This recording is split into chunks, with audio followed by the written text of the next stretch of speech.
하나님이 우리를 사랑합니다. 정말 사랑합니다. 성도 여러분, 사랑은 자꾸 감각으로 두면 어느 날 내가 시험이 듭니다.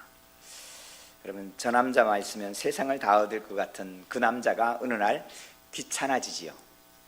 저 여자만 차지하면 세상을 다 차지할 것 같은 그 아내가 때로는 답답해지기도 합니다.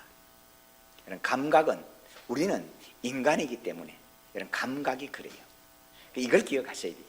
하나님이 우리를 사랑하는 것은 이런 말씀으로 사랑하는 거예요. 할렐루야. 그래서 말씀대로 가면은 그 사랑을 따라가는 거고, 이런 내 감각과 내 판단을 따라가면 이런 죄인의 연약함에 기초한, 다시 말하면 물렁물렁한 땅에다가 반도체 공장을 짓는 것과 비슷해요. 이런 말씀을 따라 짓는 것은 반석 위에 세운, 우리 주님의 말씀 반석 위에 세운 집과 같다. 이런 가을에 풍성한 열매가 우리에게 넘치기를 축원합니다. 이 가을에 이 청명한 날씨를 보면서도 야, 하나님 감사하다 노래할 수 있고, 어제는 산에 한번 쫙 돌아왔고 내려왔더니 할머니 한 분이 이렇게 서 계시면서 그러더라고요. 벌써 낙엽이 지네요. 그래요, 단풍이 참 이쁘지요. 그랬더니 갈 날이 다 됐지요. 성도 여러분, 은퇴할 날이 오지요. 인생의 은퇴도 정해져 있는 거예요. 왜 우리는 그것을 미리 준비하지 못할까? 여러분, 오늘이 전부인 것처럼 오늘 살아가는데, 여러분, 사도 바울은 이렇게 고백합니다. 우리가 사방으로 우겨쌈을 당하여도 쌓이지 아니하며 답답한 일을 당하여도 낙심하지 아니하며 박해를 받아도 버림받지 아니하며 거꾸로 뜨림을 당하여도 망하지 아니하고, 우리가 항상 예수의 죽음을 몸에 짊어지면 예수의 생명이 또한 우리 몸에 나타나게 하려 함이라. 할렐루야. 사랑하는 성도 여러분, 믿음을 잘 지켰는데도 환난이 오는가? 믿음대로 순종하는데, 말씀대로 살아가는데 고난이 오는가? 여러분, 사도 바울은 이렇게 말하는 거예요. 믿음대로 살았는데 우겨쌈을 당하기도 하고 답답한 일을 당하기도 하고 박해도 당하고 거꾸로 뜨림을 당하기도 하고, 아니, 예수님의 죽음과 내가 합쳐지기도 한다. 그런데 여러분, 예수의 생명이 우리에게 부활로 함께한다. 할렐루야. 이 믿음을 하나님 우리에게 말씀하고 있는 게, 여러분, 예수 믿다가 시험 드는 이유는, 여러분, 예수 믿으면 그냥 잔디밭을 걸을 것처럼 생각하기가 참 쉬운데, 사실은 잔디밭도 걸어보십시오. 그 만만치 않습니다. 맨발에 잔디밭을 걸어보시면 여러분, 개미에서부터 시작을 해가지고 여러분, 그 부드러운 잔디밭에도, 잔디 그 잎에도 살이 베이기도 합니다. 사랑하는 성도 여러분, 10월 3일이 무슨 날인지를 혹 아십니까? 10월 3일 개천절이죠. 2007년 10월 3일은 여러분, 이승엽 선수가 은퇴하는 날입니다.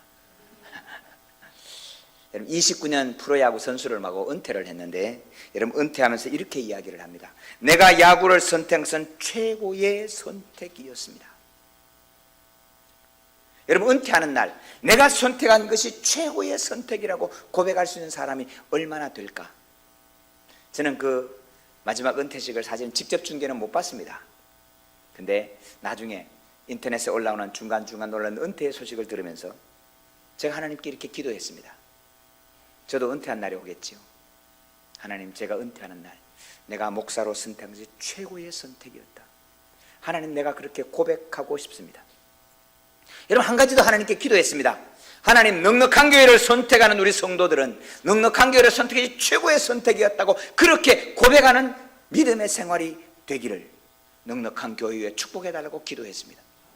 그러기 위해서 여러분, 넉넉한 교회 우리가 표 정한 대로 말씀대로 믿고 성경대로 믿고 성경대로 순종해가는 은혜가 저에서부터 우리 모든 성도들과 함께 하시기를 주님의 이름으로 소망합니다. 사람의 감각으로 살아가면 여러분, 어느 날은 분명히 맞은 것 같지만 내일은 틀릴 때가 얼마나 많은지 모릅니다. 여러분, 하나님이 주신 가나안 땅입니다. 하나님이 구원해 주셔서 약속의 땅, 젖과 꿀이 흐르는 땅으로 허락해 주신 가나안 땅에, 여러분, 이 땅에도 흉년이 오는가?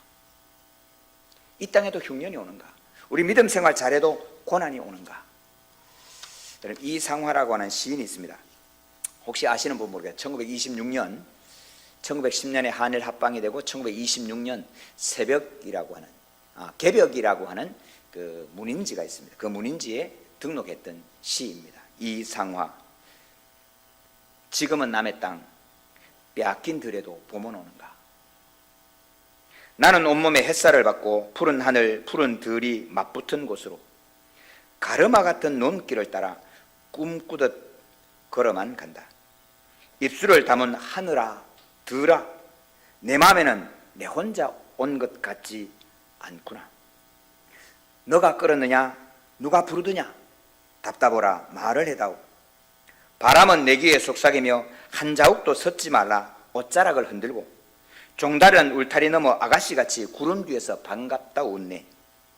고맙게 자란 보리밭아, 간밤 자정이 넘어 내려온 고운 비로 너는 3단 같은 머리털을 감았구나. 내 머리조차 가뿐하다. 혼자라도 기쁘게 나가자. 마른 논을 안고 도는 착한 도랑아, 젖먹이 달래는 노래를 하고 제 혼자 어깨춤만 추고 가네. 나비 제비야 깝치지 마라. 맨드라미 덜 맞고 채도 인사를 해야지. 아주까리 기름을 바른 이가 지신매든 그 덜이라도 보고 싶다. 내 손에 호미를 쥐어다오. 살찐 젖가슴과 같은 부드러운 이 흙을 발목이 시리도록 밟아도 보고 좋은 땀조차 흘리고 싶다. 강가에 놓은 아이와 같이 싸움도 모르고 끝도 없이 다친 내 혼아, 무엇을 찾느냐 어디로 가느냐 우습도다 답을 하려무나. 나는 온몸에 풋내를 띠고 푸른 웃음 푸른 소름이 어우러진 사이로 다리를 절며 하루를 걷는다. 아마도 봄 신명이 짚였나 보다. 그러나 지금은 들을 빼앗겨 봄조차 빼앗기겠네. 나라 잃은 소름을 빼앗긴 대로도 봄은 오는가 노래했던 이상화 시인입니다. 사랑하는 성도 여러분, 어쩌면 오늘 우리의 신앙의 모습이 믿음의 땅에 왔는데, 믿음으로 기도하고 도전하는데 우리의 삶의 현장이 빼앗긴 들처럼 환난과 고난과 어려움과 답답함과 고민들이 나를 휩싸고 있는 건 아닌가. 한번 돌아보면 하나님의 기이한 역사는 수없이 많았습니다.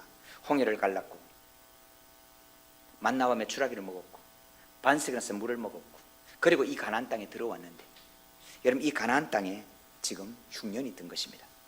오늘 함께 읽진 않았지만 1장 1절에 보니까 사사들이 치리한 때 그 땅에 흉년이 드니라. 여러분 가나안 땅에 흉년이 들었다는 이야기입니다. 베들레헴 땅에 흉년이 들었다는 이야기입니다. 여기 흉년이 들었습니다. 여러분 엘리멜렉입니다. 아내가 있습니다. 두 아들이 있습니다. 가정을 책임지는 가장으로서 어떻게 하면 좋을까? 여러분 결단해야 되는 순간이 왔습니다. 여러분 결단할 때 무엇을 기준으로 할 거냐? 하나님은 이 가나안 땅이 적과 꿀은 가나안 땅이라고 말씀하셨는데 오늘 내가 경험하는 이 가나안 땅은 흉년일 뿐입니다. 어떻게 해야 될까? 어느 날 베들레헴에서 고개를 들어 이렇게 보면 여러분 건너 모압 땅이 보입니다. 실제로 모압 땅이 보입니다.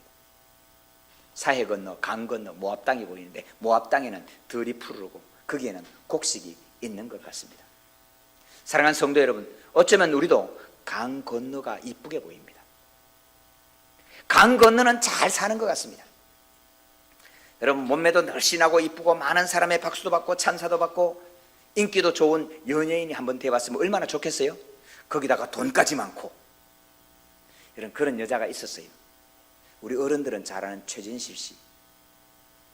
그는 정말로 인기를 짱으로 누렸습니다. 돈도 많았습니다.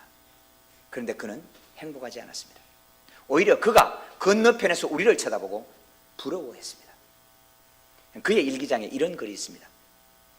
길가 잔디밭에서 삼겹살을 구워 먹고 있는데 아무도 내게 신경을 안 쓰고 우리 가족끼리만 편안히 삼겹살을 구워 먹으면 얼마나 좋을까? 성도 여러분, 오늘 버스를 타고 아무도 나를 쳐다보지 않거든. 이렇게 감사하십시오. 나는 최진실이 부러워하는 사람이야. 여러분 진짜로 그렇단 말입니다. 여러분 강 건너는 이뻐 보입니다. 오늘의 내 현실은 항상 고난스러워 보입니다. 죄된 우리 인간의 현실입니다. 이름이 엘리멜렉입니다. 나의 하나님은 왕이시다. 여러분, 믿음은 참 좋습니다. 이름이 참 거창하듯이 나는 온갖 다 하나님이 왕이시기 때문에 하나님 말씀대로 살아가는 주의 종이야.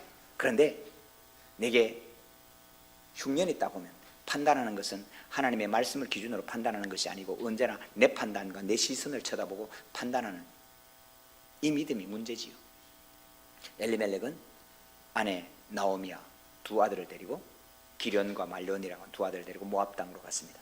그는 10년쯤에 아버지도 죽고 두 아들도 죽고 이 나오미하고 그 땅에서 결혼한 모압 두 여자 며느리 세 과부만 남았습니다. 믿음 없는 남편을 따라 남편에게 순종함으로 쫓아왔더니 남은 것은 내 앞에 있는 아무 친척도 없는 남의 나라에 버려진 과부로 버려진 보호자가 하나도 없는 자식이 없어 내일에 대한 소망도 없는 그런 인생이 되어버렸습니다. 여러분, 이제는 선택을 해야 합니다. 여러분, 오늘 세 사람의 선택을 한번 돌아보고자 합니다. 그래서 우리 믿음의 선택을 어떻게 할 것이냐. 여러분, 끊임없이 우리는 선택해야 되는 현실 앞에 나는 어떻게 선택을 해야 될 것이냐. 여러분, 첫 번째 나오미의 선택입니다. 참 인간적인 선택입니다. 휴머니스틱한 거예요. 오늘 2017년의 대한민국에서 나오미와 같은 선택은 여러분 칭찬을 받을 만하고 존경을 받을 만한 참 귀한 선택입니다. 아무도 나오미의 선택을 여러분 수준이 낮다고 말하지 않는 선택입니다. 돌아갑니다. 돌아가기로 결정했습니다. 여인이 모압 지방에서 여호와께서 자기 백성을 돌보사 그들에게 양식 주셨다 함을 들었습니다. 내가 떠놓은 그 땅에 하나님의 긍휼이 임하심을 보았습니다. 다시 돌아오겠다 결정을 하고 있었더니 두 며느리가 걸립니다. 며느리에게 이렇게 얘기합니다. 돌아가라. 나는 과부로 그냥 살다 죽겠지만 너희 젊은 이가 그냥 남편 없이 그냥 살겠느냐. 여러분, 이때 당시에 여인들이 결혼한 나이는 15세 전후입니다. 평균 수명은 40세 정도입니다. 평균 수명 40세에 15세 전후의 여인이 요즘 같으면 여자아이인데 여러분 이때 당시는 당당한 여인인 거예요. 요즘으로 따지면 90세 나이에 30살쯤 된 여인으로 보시면 합당할 거예요. 너 어떻게 혼자 살겠느냐. 여러분 이때 당시에는 형사 취수제라는 게 있었습니다. 형이 죽으면, 형이 자식이 없어 죽으면 동생이 그 형수하고 함께 살고 그 형수를 통해서 난 자녀는 형의 이름으로 대를 잇는 거예요. 그것이 우리나라에도 있었습니다. 우리나라 삼국시대까지는 내려왔습니다. 고려시대 초까지 저 함경도 쪽에 있는 옥저라고 하는 지방, 지금의 함흥 있는 지방에 있는 나라는 법으로 정해서 그걸 법으로 정해져 있던 데였어요. 그런 시대에 이 말씀을 주신 거예요. 야, 내가 지금 애 가져서 애기 놓는다 치자. 그러면 너가 언제 그 애 클 때까지 기다리겠냐? 아니다. 그러니 돌아가서 정말로 인간다운 삶을 살아라. 사랑하는 성도 여러분, 굉장히 인간적인 선택이고 인간적으로 배려한 것이고 인간적으로 너의 선택을 도와주는 것이지만은 사랑하는 성도 여러분, 오늘 우리는 명심해야 합니다. 여러분, 가장 휴머니스틱한 가장 인간적인 이 선택이 여러분 하나님 앞에는 칭찬 들을 만하지 못할 수 있다는 사실을 기억하셔야 됩니다. 여러분, 하나님의 말씀은 말씀으로 인도하신다는 사실을 분명히 기억해야 됩니다. 특별히 오늘 우리 자녀를 양육하면서 오늘 우리 자녀를 양육하면서 굉장히 실수하고 실패하는 이유가 뭐냐? 여러분, 어린 아이들에게 너 다 커서 종교는 네가 선택해. 그리고 마치 굉장히 휴머니스틱하게 자녀를 방치하는 거예요. 여러분, 우리 자녀들에게는 천국이 분명한 것과 예배와 하나님의 말씀을 분명하게 가르쳐야 됩니다. 근데 그 분명하게 가르치는 걸 어릴 때 가르쳐야 된단 말입니다. 커서 말 통할 때 아니요. 여러분, 어릴 때 13살 이전에 끝내셔야 됩니다. 13살 넘었거든. 그때부터는 정말로 인간적으로 되어야 돼요. 근데 오늘 많은 부모님들이 13살 때까지는 애를 귀안 죽인다고 애한테 존댓말을 쓰다가 부모님한테 막말하는 거예요. 이리 오세요, 저리 오세요, 아드님, 아들님, 그러다가 아들이 부모님한테 막말하는 거예요. 여러분, 어릴 때는 분명하게 가르치고 여러분 나이가 들어서는 너의 선택에 대해서 너가 책임진다는 것을 가르쳐줘야 됩니다. 오늘 이 나오미의 선택이 굉장히 인간적이지만 우리 하나님 앞에는 하나님이 칭찬할 만한 선택은 아니었다라는 것입니다.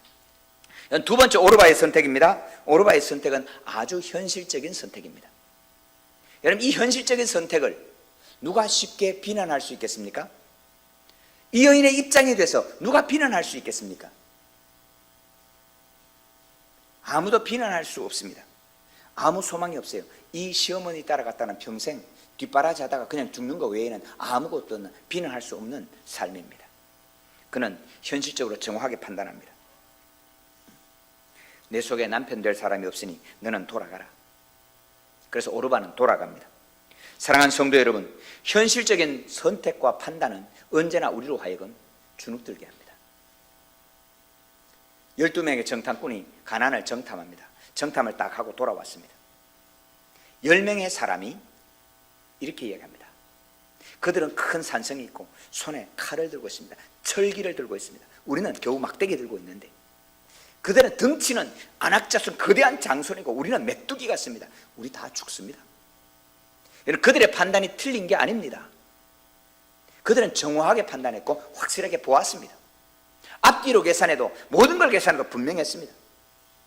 그러나 성도 여러분, 이 10명의 정탐꾼은 하나님 앞에 인정받지 못합니다. 여러분, 오늘 오르바의 선택은 이 10명의 정탐꾼과 너무 비슷합니다. 정확하게 봤습니다. 앞뒤를 계산해도 이 시어머니 나오미를 쫓아가서는 아무 인생에 낙이 없는 거예요. 아무것도 없는 거예요. 그 인생을 내가 살라는 말이야? 나도 사람인데. 그리고 돌아갔습니다. 여러분, 이 여인을 아무도 인간적으로 비난하지 않는데 성경은, 하나님은 이 오르바를 다시 기억할 필요가 없는 사람으로 취급합니다. 다시는 오르바의 이야기를 하지 않습니다. 그는 하나님과 상관없는 생을 살고 말았습니다. 아마 오르바가 이 땅에서는 잘 살았을 것입니다. 이 땅에는 멋지게 살았을 것입니다. 행복하게 살았을 것입니다. 그러나 하나님하고는 아무 상관이 없는 그런 인생이 되고 맙니다. 여러분, 세 번째는 룻의 선택입니다. 룻의 결심은 정확하게 무엇 때문인지 성경은 말하지 않습니다. 부모를 공경하라고 하는 계명을 지키려고 하는 것인지 아니면 인간적인 정리 때문인지, 이 시어머니하고 정이 들어서 못 놓아서 그랬는지 정확하지 않습니다. 여러분, 룻기 16장 17절, 1장 16절 17절, 룻이 이르되 내게 어머니를 떠나며 어머니를 따르지 말고 돌아가라 강권하지 마옵소서. 어머니께서 가시는 곳에 나도 가고 어머니께서 머무시는 곳에 나도 머물겠나이다. 어머니의 백성이 나의 백성이 되고 어머니의 하나님이 나의 하나님이 되시리니 어머니께서 죽으시는 곳에서 나도 죽어 거기 묻힐 것이라. 만일 내가 죽는 일 외에 어머니를 떠나면 여호와께서 내게 벌을 내리시고 더 내리시기를 원하나이다. 사랑하는 성도 여러분, 룻은 나오미가 섬기는 하나님을 만났습니다. 여러분, 오늘 인생의 믿음의 결정은 내가 만난 하나님의 크신만큼만 결정할 수 있어요. 그 하나님이 어떤 분이신가? 앞에 두 선택, 인간적인 선택과 현실적인 선택은 하나님이 어떤 분이냐, 하나님이 이를 어떻게 행할 것이냐라고 하는 것은 전혀 고려하지 않는 것입니다. 10명의 정탐꾼이 현실은 정확하게 판단했지만 그들에게는 가나안으로 인도할 길이 없습니다. 사랑하는 성도 여러분, 오늘 현실을 정확하게 판단했다 해서 이 문제를 해결할 수 있는 능력이 너에게 있느냐 질문하셔야 됩니다. 이 두 선택의 문제는 하나님이 어떤 분이고 그 하나님이 어떤 일을 행하실 것이냐라고 하는 고려는 전혀 없었다. 다시 말하면 그 하나님께 묻고 그 하나님께 기도하는 일은 전혀 없었다, 그런 이야기입니다. 그런데 하나님의 말씀대로 살아가는 것, 당신과 함께한 그 하나님을 내가 보았고 나는 그 하나님을 바라보고 당신을 따라갈 것입니다. 당신을 따라가서 소망이 있다가 아니고 당신을 따라가면 이렇게 될 것이다 확정이 아니고 인간적인 보장도 아니고 내가 그냥 당신 따라가다 죽을 거요. 그러나 하나님은 생명의 하나님이시고 하나님은 자기의 백성을 저렇게 돌보시는 하나님이신 것을 내가 보았으므로 나는 죽어도 그냥 당신과 함께 죽을 것입니다. 사랑하는 성도 여러분, 때때로 우리 믿음의 선택은 아무것도 보장해 주지 않습니다. 믿음의 선택을 한다고 해서 너 이렇게 믿으면 다음에 어떻게 될까 한마디도 말해주지 않습니다. 그러나 우리 하나님은 약속이 있습니다. 나를 사랑하는 자들은 사랑할 것이고 나를 찾는 자 내가 찾아낼 것이다. 주님이 약속하신 말씀이 있습니다. 그가 사모하는 영혼에게 만족을 주시며 줄인 영혼에게 좋은 것으로 채워주심이로다. 산과 말씀에 주의하는 자는 좋은 것을 얻나니 여호와를 의지하는 자는 복이 있느니라. 할렐루야. 하나님의 약속이 있습니다. 너희 성도들아 여호와를 경외하라. 그를 경외하는 자들에게는 부족함이 없도다. 젊은 사자는 궁핍하여 줄일지라도 여호와를 찾는 자는 모든 좋은 것에 부족함이 없으리로다. 이런 우리 여호와 하나님의 말씀입니다. 여러분, 오늘 이 말씀이 오늘 내 현실에 부딪히는 현실적인 문제하고는 전혀 상관이 없을 때 우리는 현실을 쫓아서 결정할 것인지 말씀을 기준으로 선택할 것인지 선택이 우리 앞에 남아있다, 그런 말씀입니다. 우리는 이 이후의 이야기를 우리는 알고 있습니다. 인간적으로 아무것도 예비할 수 없었고 준비하지 못합니다. 그러나 하나님은 그에게 보아스를 준비시키셨습니다. 당대 최고의 멋진 남자, 낭만을 아는 남자, 그러면서도 법과 규율에 대해서 절제할 수 있는 남자, 그러면 경제적인 여유가 있는 남자, 이 남자를 하나님이 준비시켰었습니다. 그리고는 그를 통해서 아이를 낳게 해서 오벳이라 이름을 지었습니다. 사랑하는 성도 여러분, 룻이 남은 생애가 행복했을 것입니다. 지금 보아스의 뜰에 한국문화원이 세워져 있습니다. 베들레헴 보아스의 뜰에 한국문화원이 세워져 있습니다. 여러분 성지순례 가시면 거기서 주무시면 됩니다. 여러분, 이 룻은 낳은 보아스와 함께 낳은 아들이 오벳이고 오벳은 이새를 낳고 이새는 다윗 왕을 낳으니라. 할렐루야. 아멘. 다윗의 증조모가 하는 축복을 이 룻에게 주신 것입니다. 사랑하는 성도 여러분, 오늘 누가 다윗의 증조부가 되는 선택을 할 것입니까? 여러분, 우리가 쳐다보니까 다윗의 증조모 그러는데, 여러분 룻에게 다윗의 증조모라는 의미는 뭡니까? 내 아들의 손자의 증손자가 왕이 될 거라고요.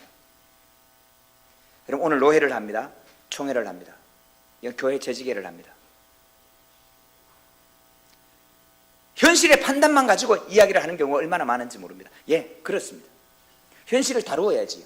그런데 다음 세대 문제, 그 다음 세대 문제, 아니 우리가 다 사라지고 난 다음에 증손자의 문제를 우리가 생각할 수 있는가? 룻은 다윗이 누군지 모르고 죽었습니다. 여러분, 증손자 이름을 여러분 아세요? 증손자 이름을 미리 지어놓은들 그 이름 붙여줄까요? 이쁜 이름 짓는다고 미숙이, 정숙이 이름 지어놨더니 한 세대 지나니까 미숙이, 정숙이는 우스운 이름이 되는 거예요. 요즘은 좋은 이름이 뭐 서준이, 또 무슨 이름 있나요? 그 이름 한 세대 지나면 그 이름 안 지어요. 내가 지어놨다고 증손자 이름 그렇게 되지도 않고요. 사랑하는 성도 여러분, 다만 오늘 하나님을 기억하고 하나님의 말씀대로 내가 순종해 갔더니 그 다음 역사는 주님이 이루시는 겁니다. 사랑하는 성도 여러분, 오늘 누가 이 믿음의 선택을 할 것입니까? 우리 한국 사람들은요, 다음 세대가 없어요. 많은 분들이요, 다음 세대를 생각지 않아요. 좀 죄송한데 목사님들도 그런 분들이 참 많아요. 내년에 은퇴하면서 올해까지 총대로 꼭 굳이 나가가지고 총대 가서 결정하는 거 아무 상관 안 해요. 이제는 나하고 상관없는데 뭐. 그러면서 총대는 왜 가시는지 몰라. 내 은퇴할 때까지는 괜찮아, 다음 세대는 상관없어. 여러분, 그런 분들이 의외로 많아요. 놀랍게도 죄송합니다, 목사님들만 그런 게 아니고 여러분, 우리의 현장에서, 우리 삶의 현장에서 오늘의 선택이 내 기분과 오늘 형편에 처한 현실적인 문제 때문에 내가 죽어서 천당 가는 거는 고사하고 여러분 다음 세대도 생각지 않는 여러분 이런 짧은 믿음을 오늘 우리가 살고 있지는 않은가. 사랑하는 성도 여러분, 룻의 선택이 증조모가 되기 위해서 선택한 선택이 아닙니다. 룻의 선택이 왕의 조상이 되기 위한 선택이 아닙니다. 룻은 당신과 함께한 그 하나님을 내가 만났기 때문에 나는 이 하나님의 선택을, 하나님을 손잡고 가야 되기 때문에 하나님의 말씀을 따라 순종해 갔을 뿐입니다. 여러분, 이혼을 선택, 때로는 힘들고 어렵고 보이지 않지만 함께 했던 그 하나님을 붙들고 오늘 발걸음을 옮길 때에 우리 주님 남은 모든 역사를 눈에 보이지 않고 한 번도 계산되지 않던 보아스도, 내 머릿속에는 죽을 때까지 상상도 하지 않았던 증손자가 왕이 되는 것도 여호와의 손안에 있을 줄로 믿습니다. 사랑하는 성도 여러분, 오늘 우리의 삶이 광화문에서 양주를 기억하겠습니까? 대한민국 국회에서 넉넉한 교회 형편을 따지겠습니까? 아무도 알아주지 않는, 오늘 넉넉한 교회가 사라진다 하더라도 아무도 통곡하고 울 사람이 없는 저와 여러분들입니다.